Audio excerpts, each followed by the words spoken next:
अज़ादारों, जब ये लाइन इमाम हुसैन के सीने पे सवार हुआ, अज़ादारों, इस लाइन ने जब इमाम हुसैन का गला काटना शुरू किया तो मेरे मौला हुसैन के लब इस तरह हिल रहे थे कि जिस तरह 6 माह का अली असगर लब हिलाता है।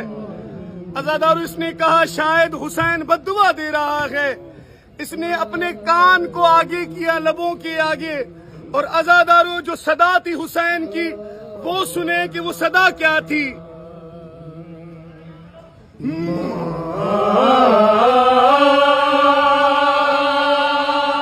ये सदा थी हुसैन की, आओ ना,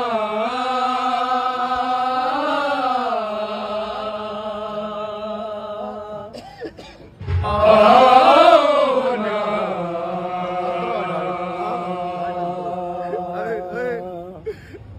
आओ ना। मेरे मौला हुसैन कह रहे हैं, मैं थक चुका हूँ माँ,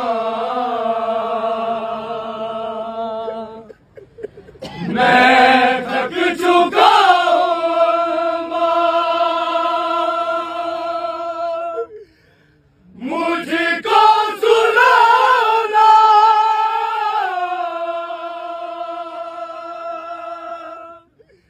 माँ।